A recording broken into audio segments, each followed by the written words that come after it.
Yes चलिए आज start करते हैं मैट्रिसेस। मैट्रिसेस एक ऐसा चैप्टर है जिसका यूज़ आपको कई जगह पे मिलेगा।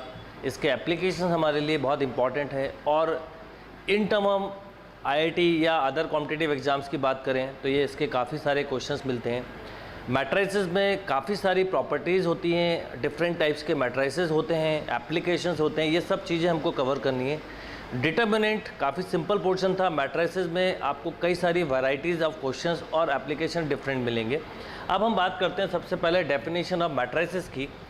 अ rectangular array of symbol which could be real और complex number along row and column is called a matrices। आप एक चीज़ नोटिस करिए, जब मैंने आपको डेफिनेशन ऑफ डिटर्मिनेंट बताया था तो रेक्टेंगुलर वर्ड यूज नहीं किया था, because determinant is always a form of square. Determinant का order is always 1 into 1, 2 into 2, 3 into 3, 4 into 4 ही हो सकता है। बट मैट्रिसेस की डेफिनेशन ही स्टार्ट होती है रेक्टेंगुलर अरेंजमेंट से। यानी हम एक जनरल बात करें, ए i J M into N matrices, इसका मीनिंग क्या है? ये मैट्रिसेस की एक जनरल फॉर्म है। जैसे 2 3 4 1 5 7 2 into 3 का मैट्रिसेस है, right. This is called elements 2 row and 3 column. And always remember, row को हमेशा पहले लिखेंगे, कॉलम को हमेशा बाद में। यानी ये 6 एलिमेंट का एक मैट्रिसेस है।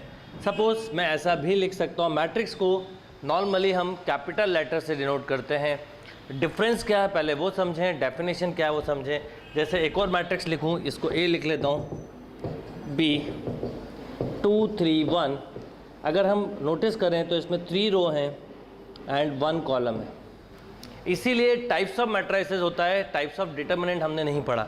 या सपोज मैंने एक और मैट्रिक्स लिखा 2 4 -5 6। नोटिस करें तो इसमें 1 रो है, 1 2 3 4 कॉलम है।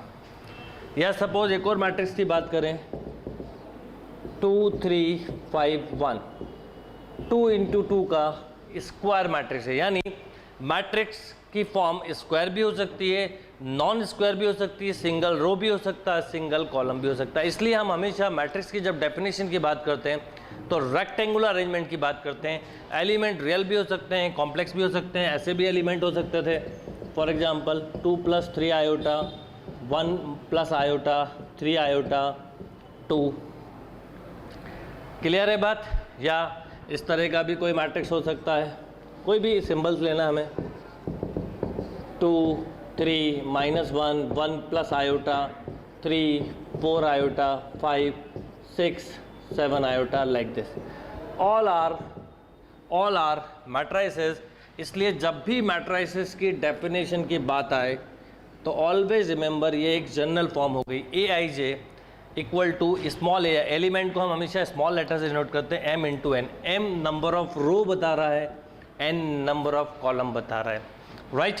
यहाँ पर अगर मैं बोलूँ ये कौन सा एलिमेंट है तो A1 1, first row first column. A i j में I is always denoted by row, J is always denoted by column. अब जैसे मैं आपसे बोलूँ इस एलिमेंट की पोजीशन क्या है तो second row second column A2 2, this is 5। अगर आपसे कभी एलिमेंट्स लिखने को बोला जाए तो कैसे लिखेंगे? जैसे यहाँ पर मुझे अगर इस एलिमेंट को लिखना है तो second row third column 2 3 7, right. या A3 तो है ही नहीं, थर्ड रो तो है ही नहीं, 1 3 मतलब first row third column, this is 4। ये हुआ मैट्रिक्स। तो मैट्रिक्स और डिटर्मिनेंट में सबसे पहला बेसिक डिफरेंस हुआ, matrix is a form of rectangular, determinant is a form of always square. Matrix में स्क्वायर भी हो सकता है बट नॉन स्क्वायर भी हो सकता है, डिटर्मिनेंट नॉन स्क्वायर नहीं हो सकता। तो सबसे पहला जो डिफरेंस समझ में आया वो ये कि determinant 1 into 1, 2 into 2, 3 into 3, 4 into 4, 5 into 5 का हो सकता है। बट मैट्रिसेस 1 into 4, 2 into 6 किसी भी ऑर्डर का हो सकता है। Is that clear?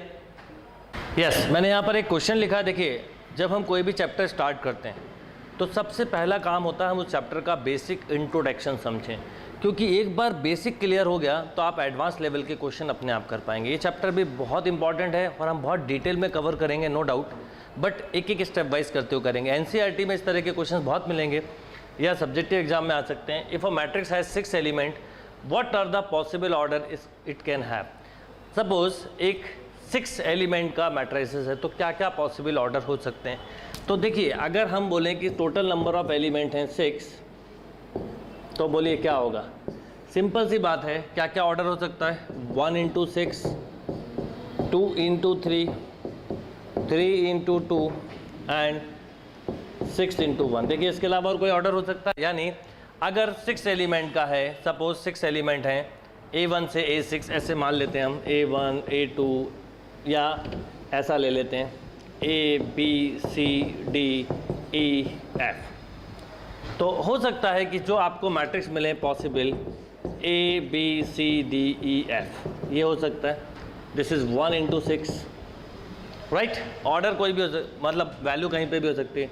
हो सकता है ऐसा हो A B C D E F 2 into 3। हो सकता है ऐसा हो A B C D E F 3 into 2, या हो सकता था ऐसा हो A B C D E and F, this is 6 into 1। ये पॉसिबल ऑर्डर थे। यानी यहाँ पर अब ये क्वेश्चन क्यों बना, डिटर्मिनेंट में क्यों नहीं बना, क्योंकि डिटर्मिनेंट में ही पॉसिबल नहीं है। 2 into 2 होगा, 3 into 3 होगा, 4 into 4। मैट्रिसेस में ऐसा नहीं होता। अब सपोज मैं बोलूँ कि 8 एलिमेंट है, अब हम बना के नहीं देख वो 8 एलिमेंट है, तो पॉसिबल ऑर्डर क्या होंगे, तो आप बोलेंगे 1 8। अब एक ऑर्डर से स्टार्ट करो, सबसे लीस्ट 1 8, 2 4, 3 के साथ नहीं हो सकता क्योंकि 3 इसका फैक्टर नहीं होगा, फिर 4 2, और क्या हो सकता है 8 1। यानी 4 पॉसिबल मैट्रिसेस बन सकते थे, है ना। 1 8 2 4 4 2 8 1। सपोज मैं आपसे बोलूं कि 10 एलिमेंट्स हैं।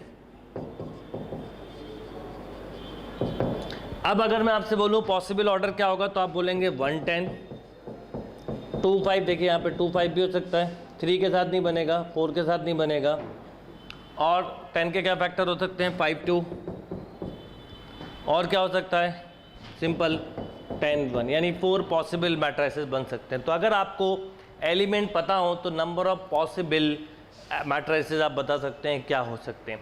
बिल्कुल एलिमेंट्री से स्टार्ट करके हम एंड तक जाएंगे, और जैसे जैसे हम टॉपिक बढ़ते जाएंगे आपको समझ में आएगा कि किस लेवल पे आपको मैट्रिसेस कवर करना है। चलिए एक और बेसिक क्वेश्चन देखते हैं। कंस्ट्रक्ट करना है अपने को, एक सिंपल सा एक मैट्रिक्स बनाना है 2 into 3 ऑर्डर का, और इसके एलिमेंट्स को हमने डिफाइन किया है। Whose elements are given by Aij equal to 3i + 2j, right. आपको एक मैट्रिक्स बनाना है जिसका ऑर्डर 2 into 3 हो। 2 into 3 का मतलब होता है 2 रो एंड 3 कॉलम, मतलब लॉजिकली A11 2 रो बनाना है, 3 column A12 A13 A21 A22 A23। आप कंसेप्चुअली समझिए क्या करना है। अब इनकी वैल्यू कैसे निकालेंगे, तो इसकी वैल्यू के लिए हमको एक फार्मूला दिया हुआ है। जैसे 1 1 निकालना है तो i और j के प्लेस पे 1 1 रख दें तो ये मिलेगा 5। सपोज 1 2 निकालना है तो 1 यहाँ रखा 3 प्लस 2 2 जा 4 तो 7, तो 3 + 4 7। यहाँ पर रखा तो 1 प्लस मतलब 3, यहाँ 1 रखा 3, j के प्लेस पे 3 रखा तो 6, 3 + 6 9। सेकेंड रो पे मूव करें 2 1, तो 3 और 2 6, 6 + 2 8। सपोज 2 2 रखा तो 6 + 4 10, 2 3 रखा तो 6 + 6 12, राइट। यानी अगर आपको कभी कोई मैट्रिक्स बनाने के लिए बोला जाए और कुछ डिफाइन किया हो तो ये अप्रोच होती है। एक और इसी तरह का हम क्वेश्चन देखें, find 3 into 3 matrices if 3 into 3 matrices निकालना है। इफ़ हम कुछ ले लेते हैं यहाँ पर Aij, आप सेल्फ भी फॉर्म कर सकते हैं क्वेश्चन, 2i - j, सपोज ऐसा है, राइट। क्या लिया मैंने 2i - j। अब 3 into 3 का मतलब पहले हम समझे क्या, 1 1 1 2 1 3, 2 1 2 2 2 3 3 1 3 2 3 3। ओके, अब जब हम स्टार्ट करेंगे रखना, 1 1 रखा हमने, 2 - 1 1, 2 - 1 1, 1 2 रखा, 1 2 - 2 0, 1 3 रखा, तो देखिए 2 - 3 -1, राइट। अब सेकेंड रो पे आए तो 2 4 हो जाएगा, या 4 - 1 3, 4 - 2 2, 4 - 3 1। अब थर्ड रो पे आए 6 - 1 5, 6 - 2 4, 6 - 3 3। ये देखिए, तो कभी भी मैट्रिक्स को कुछ बनाना हो आपको, इस तरह के क्वेश्चन नॉर्मली सब्जेक्टिव एग्जाम में आते हैं, आप बहुत ही इजीली जो भी जितने भी ऑर्डर का डिटर्मिनेंट मैट्रिसेस बनाना है उसको लिखने के बाद आपको एलिमेंट्स की पोजीशन के हिसाब से एलिमेंट्स की वैल्यू निकालनी होगी। Note down. चलिए नेक्स्ट पोर्शन पे आते हैं। नेक्स्ट बात करते हैं हम अरेंज करने के बाद equality of matrices. Equality of matrices, यहाँ पर एक सेकेंड डिफरेंस आता है कि जब हमसे बोला जाए डिटर्मिनेंट के बारे में तो डिटर्मिनेंट का सॉल्यूशन होता है। सपोज मैं ऐसा लिखूँ 2 3 4 5, तो आप इसका सॉल्यूशन कर सकते हैं 10 - 12 - 2। सपोज मैं ऐसा लिखूँ A B C D, आप इसका सॉल्यूशन कर सकते हैं AD - BC। But remember matrix का कोई सॉल्यूशन नहीं होता है। मैट्रिक्स का आंसर हमेशा मैट्रिक्स फॉर्म में ही होता है। इसलिए हम मैट्रिक्स में सॉल्यूशन जब एप्लीकेशंस पे आएंगे, हम इक्वेशंस पे पढ़ेंगे तो हम इक्वेट कर सकते हैं। तो टू मैट्रिक्स का इक्वेशन इक्वेट जब भी कर सकते हैं, suppose A = Aij M × N and B = Bij M × N। तो अब यहाँ पर हम बोल सकते हैं इफ़ और only if A = B matrix, if and only if, order तो सेम है ही, करस्पॉन्डिंग एलिमेंट्स भी सेम होना चाहिए। मतलब अगर मैंने ऐसा लिखा है A B C D = 2 3 4 5 suppose, और मैं बोलता हूँ कि ये इक्वल मैट्रिक्स हैं, तो ये कब पॉसिबल होगा? If and only if corresponding position के एलिमेंट सेम हो। तो A2 होगा, B3 होगा, C4 होगा, D5 होगा, राइट। अगर ऐसा कभी लिखा है x y z = 3 4 5 suppose, equation solving में ये कंसेप्ट काम आते हैं हमारे। तो हम यहाँ पर इसका सॉल्यूशन नहीं होता बट इक्वेट कर सकते हैं क्योंकि ऑर्डर सेम है। तो x की वैल्यू 3, y की वैल्यू 4, z की value 5। Is that clear? Yes. एक क्वेश्चन देखते हैं, देखिए क्या क्वेश्चन है। x + y 2x + z x - y 2z + w = 4 6 0 5, find x y z w।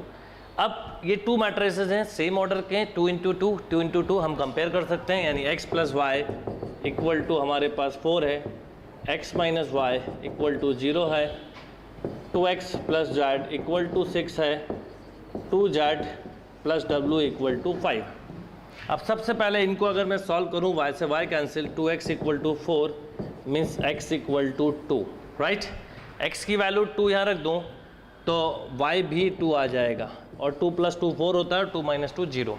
अब यहाँ पर मैं अगर x रख दूँ 2, तो 4 + z = 6, तो देखिए z = 2। यहाँ पर z की वैल्यू रख दूँ 4 + w = 5, तो w = 1। यानी इस तरह के क्वेश्चन जब भी आएँ तो इक्वलिटी ऑफ टू मैट्रिसेस से हम मैट्रिक्स के एलिमेंट्स की वैल्यू फाइंड कर सकते हैं। बट ये जब भी पॉसिबल है जब order of both matrices are same. अगर एक मैट्रिक्स ऐसा है 2 × 3 का और एक ऐसा है 3 × 2 का, तो आप इसको कंपेयर नहीं कर सकते। एलिमेंट दोनों में 6 6 हैं बट ऑर्डर सेम नहीं है। ऑर्डर सेम होने पे ही करस्पॉन्डिंग एलिमेंट्स को हम कंपेयर कर सकते हैं। यस, एक और इसी तरह का सिंपल क्वेश्चन देखते हैं। देखिए क्या क्वेश्चन है। 2x + 1 3y 0 y² - 5y x + 3 0 y² + 2 - 6 find x and y, right. Find x and y if A matrix = B। मान लीजिए A मैट्रिक्स B के इक्वल है। जब भी हम निकाल सकते हैं, हम कंपेयर कर दें तो 2x + 1 3y 0 y² - 5y = बोलिए x plus 3 0, y square plus 2 minus of 6। Compare किया 2x plus 1 equal to x plus 3, okay, तो x इक्वल टू 2, यहाँ पर आए 3y equal to y square plus 2 और y square minus 3y plus 2 equal to 0, factor बना है y minus 1, y minus 2 equal to 0, यानी y equal to 1 and 2, यहीं पर हो गया। अब आपको इसकी ज़रूरत नहीं थी, आप इससे भी लेते तो क्या निकलता, देखिए ये आया। अब इसके साथ लेता मैं तो y square minus 5y equal to minus 6, यानी y square minus 5y plus 6 equal to 0, y minus 2, y minus 3, right. तो y इक्वल टू 2 एंड 3। अब हमें कॉमन सॉल्यूशन लेना है जो दोनों को सेटिस्फाई करे, तो हम कॉमन सॉल्यूशन जब भी लेंगे तो कॉमन सॉल्यूशन आया 2, यानी x की वैल्यू हुई 2 एज वेल एज y की वैल्यू भी 2। चलिए मैट्रिक्स में थोड़ा आगे बढ़ते हैं और हम आते हैं टाइप्स ऑफ मैट्रिक्स में। टाइप्स ऑफ मैट्रिक्स क्या होता है समझिए। यहाँ से अब मैट्रिक्स का थोड़ा थोड़ा लेवल हमको बढ़ाते हुए चलना है और समझना है। जैसे सपोज ये एक मैट्रिक्स दिया ए, मैट्रिक्स का सिंबल हमेशा यही रखिएगा, AIJ M into N, right. अब टाइप्स ऑफ मैट्रिसेस की हम बात करें, जैसे नंबर 1 अगर मैं बात करूं रो मैट्रिक्स की, तो रो मैट्रिक्स का मतलब क्या है, अगर सिंबॉलिकली चलें, अब matrix contain only one row is called row matrix, यानी हम सिंपली बोल सकते हैं if m equal to 1 and n equal to 2 3 4 and so on. आप नोटिस करिए n के प्लेस पे 1 नहीं लिखा, बिकॉज 1 इंटू 1 होता तो वो फिर स्क्वायर फॉर्म हो जाता है, इसलिए। तो a matrix contain only one row is called row matrix. तो ऐसा कोई भी मैट्रिक्स जिसमें केवल सिंगल रो होगी हम उसे रो मैट्रिक्स भी बोल सकते हैं। जैसे 2 3 4 5, this is 1 into 4 matrix. 2 minus 5 7 6 9, this is 1 into 5 matrix. या 5 minus 4 1 into 2 matrix. A matrix contain only one row is called row matrix। बिल्कुल सिंपल से कंसेप्ट हैं जो क्लियर होना चाहिए, क्योंकि आगे चल के आपको कई बार ऑप्शन किस फॉर्म में मिलेंगे वो पता नहीं, तो हमें वो ध्यान रखते हुए चलना है। जैसे रो मैट्रिक्स की बात हुई, बिल्कुल उसी तरह से हम बात कर सकते हैं कॉलम मैट्रिक्स की। कॉलम मैट्रिक्स क्या हो जाएगा, कॉलम मैट्रिक्स क्या हो जाएगा,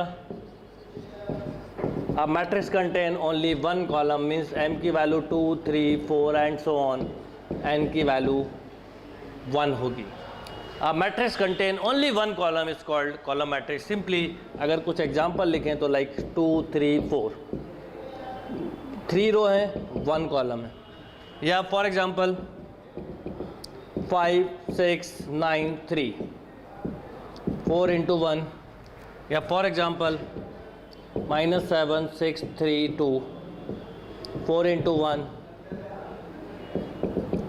1 2 2 इंटू 1। यानी ऐसा कोई भी मैट्रिक्स जिसमें केवल सिंगल कॉलम हो is called column matrix, right. अब बात करते हैं हम नल मैट्रिक्स और जीरो मैट्रिक्स की। तो नल मैट्रिक्स क्या होगा, सिंपल,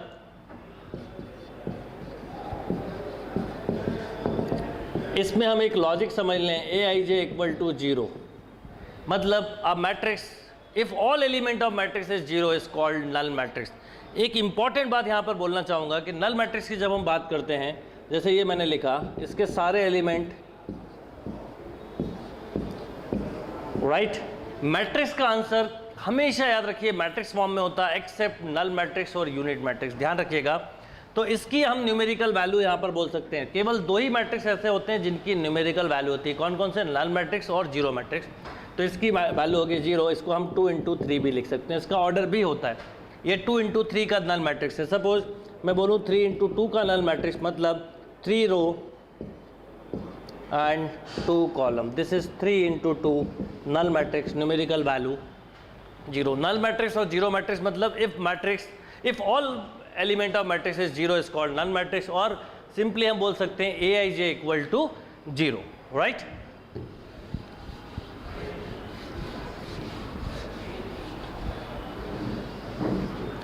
नल मैट्रिक्स के बाद बात करते हैं स्क्वायर मैट्रिक्स की। क्या हो जाएगा square matrix, simple, if number of row equal to number of column if number of row equal to number of column then matrix is called square matrix and always remember square matrix पे सबसे ज़्यादा आपको आगे जाके property मिलेंगी। इन्वर्टरी matrix, orthogonal matrix, बहुत सारे types होते हैं मैट्रिक्स के, वो सभी लगभग स्क्वायर मैट्रिक्स में मिलेगी। तो स्क्वायर मैट्रिक्स का एक सिंपल लॉजिक है, अगर number of row equal to number of column, यानी यहाँ पर डिटर्मिनेंट और मैट्रिक्स इक्वल हो सकते हैं, जैसे A B C D, this is 2 into 2 square matrix. ये भी हो सकता है 1 into 1 स्क्वायर मैट्रिक्स, या like this A B C D E F G H I, this is 3 into 3 square matrix. तो स्क्वायर मैट्रिक्स मतलब मैट्रिक्स में अगर रो और कॉलम इक्वल हो तो हम उस मैट्रिक्स को बोलेंगे स्क्वायर मैट्रिक्स। चलिए नेक्स्ट मैट्रिक्स पे आते हैं। नेक्स्ट है डायगोनल मैट्रिक्स। डायगोनल मैट्रिक्स क्या है, मैंने आपको याद हो डिटरमिनेंट में बताया था कि डायगोनल 2 होते हैं। इस सबसे पहले तो डायगोनल मैट्रिक्स से जब हम स्टार्ट होते हैं स्क्वायर के बाद, तो एक स्क्वायर मैट्रिक्स की बात कर रहे हैं, प्रिंसिपल डायगोनल, सेकेंडरी डायगोनल। तो प्रिंसिपल डायगोनल की बात करें, if all the element of matrix 0 except a diagonal element then matrix is called diagonal element। अब इसकी जगह मैं बोलूँगा if any square matrix all the element of 0 except diagonal element, मतलब सिंपल सा लॉजिक हुआ aij equal to 0 if I not equal to j। जैसे एक डायगोनल मैट्रिक्स लिखूँ मैं 2 0 0 0 3 0 0 0 4।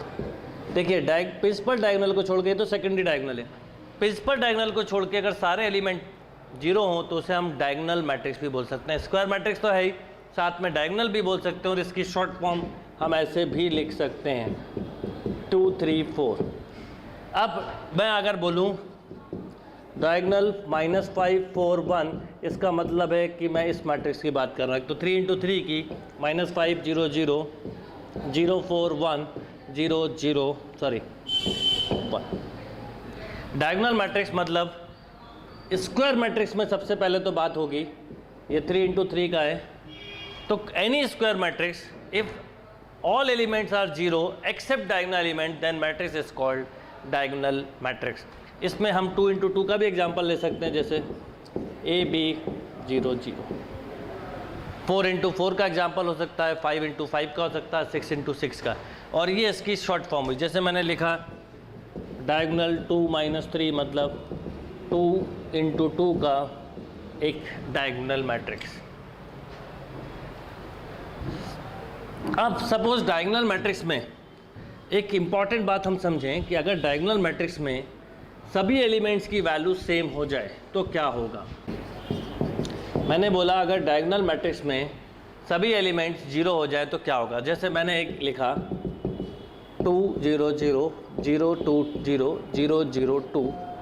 अब इसे मैं डायगोनल भी बोल सकता हूँ, बट यहाँ पर सारे एलिमेंट सेम है तो इसको एक और नाम दे सकते हैं हम, scalar matrix. If all the element of diagonal are same and other elements are 0 then matrix is called diagonal matrix. यानी सारे डायगोनल एलिमेंट्स की वैल्यू हमेशा सेम होगी। कोई भी एग्जांपल लिखें हम, जैसे ए, इसे हम स्केलर मैट्रिक्स भी बोल सकते हैं। देखिए नाम से क्या फ़ायदा होता है, हमारे दिमाग में इमेज आती है। मैं अगर स्केलर बोलूँगा तो आपके दिमाग में ये इमेज भी आ सकती है और 2 3 4 की भी आ सकती है, बट मैंने स्केलर बोला तो आप सेम एलिमेंट लेंगे। मैंने डायगोनल बोला तो 2 पॉसिबल इमेज थी, पर जैसे स्केलर बोला तो आपके दिमाग में एक सिंगल इमेज आएगी। तो नेम से हमें एक इमेज बनती है। तो स्केलर मैट्रिक्स का मतलब है diagonal elements are same and other diagonal elements are 0, right. कोई भी एक एग्जांपल ले सकते हैं आप, जैसे 4 4 -4 -4 -4। अब इसको हम स्केलर मैट्रिक्स भी बोलते हैं, राइट। तो नंबर 1 हुआ डायगोनल मैट्रिक्स, सारे डायगोनल एलिमेंट को छोड़ के बचे हुए एलिमेंट 0 हो तो हम बोलेंगे डायगोनल। अगर वो वैल्यू सेम हो तो हम उसे बोलते हैं स्केलर, और अगर वो सेम होने के साथ 1 1 1 हो तो उसे हम यूनिट या आइडेंटिटी मैट्रिक्स बोलते हैं। यहाँ पर सेकंड चीज़ हमें समझ में आती है, यूनिट या आइडेंटिटी मैट्रिक्स बोलते हैं एंड डिनोटेड बाय आई।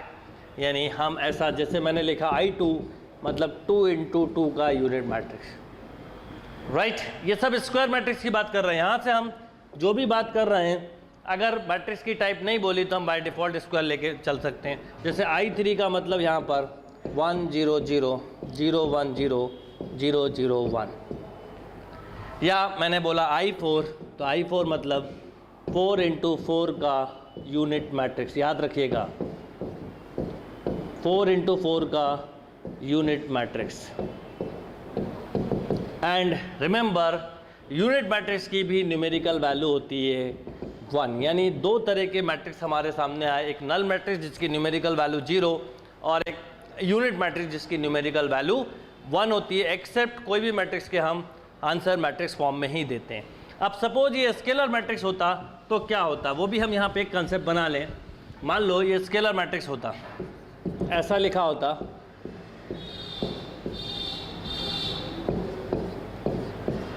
हम सबसे पहले इसमें 3 कॉमन ले सकते हैं, 1 0 0 0 1 0 0 0 1, राइट। और इसको हम चाहें तो I लिख सकते हैं, यानी 3I या 3। तो स्केलर मैट्रिक्स की हम वैल्यू निकाल लेते हैं न्यूमेरिकल, बट वो यूनिट से ही कंसेप्ट बना है, यानी वो जो पहले हमने कॉमन लिया वो लिया, उसके बाद वो यूनिट मैट्रिक्स बना और यूनिट मैट्रिक्स की वैल्यू 1 है, इसलिए हमने उसको 3I यानी 3 के इक्वल लिखा। Is that clear?